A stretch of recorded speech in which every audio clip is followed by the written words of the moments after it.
everybody, it's Ceinna again, and in this video we are going to discuss College Match. So as some of you know already, or maybe some of you have seen it in the College Match microcourse, College Fit and College Match are two different things. So in discussing a student's College Fit, that's when you would discuss things like personal interests, location, size, affordability, those different type of factors that are individual for each student.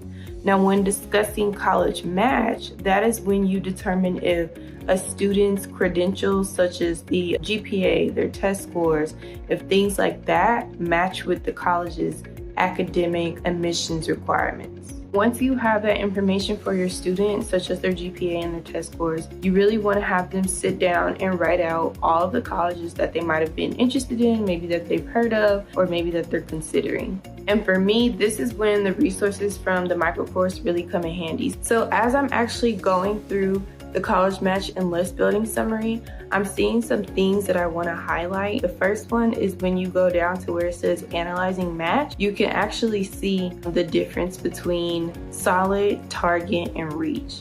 When I'm looking at these Contigo Ed summary sheets, I go down to the practice materials because this is what really helps me in my everyday counseling sessions. A hypothetical student named Vanessa, they give you all of her credentials such as her GPA, her test scores, SAT and ACT, her rank, and then her college list. So here you can actually practice and see if basically what you've learned from this microcourse is being applied to the practice sheet. And then there's also another one for a student named Xavier.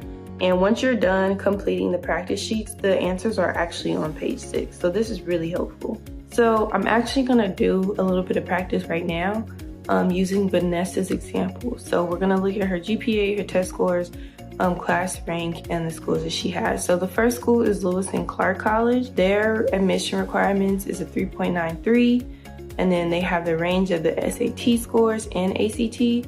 So for her GPA, she is a little bit lower, but for her SAT, she does have, I believe that's a 1200 SAT score. So she is qualified for the SAT score, and then she's just a little bit under the ACT. So for this one, I am going to say that she's a target because she does have one of the requirements.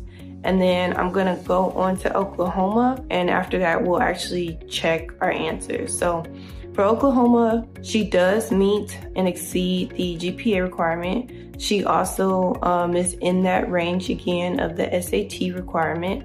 And then also for ACT, she has a 25, so she's in that range again. So for this one, I would actually say that this is a solid or safety choice for her because she does meet all the requirements, unlike the first school where she only met one.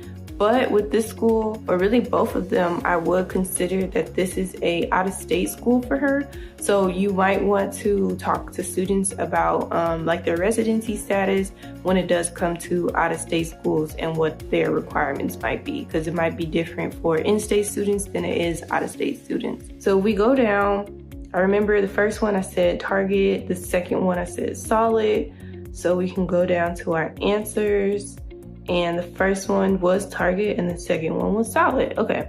Once again, definitely use these examples as practice. Like I said, it helps me work as a better counselor because I'm continuously learning new things and getting new information, and I highly recommend that you all use it.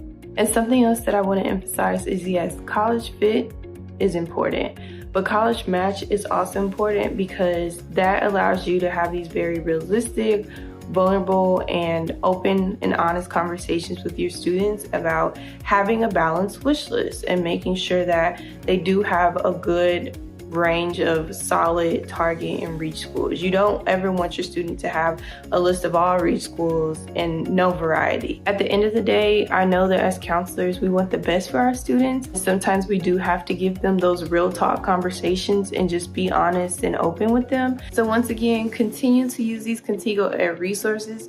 I hope you all were able to see how I use them in my own practice. And I'm very happy that I was able to share this information with you. So I will see you in the next one.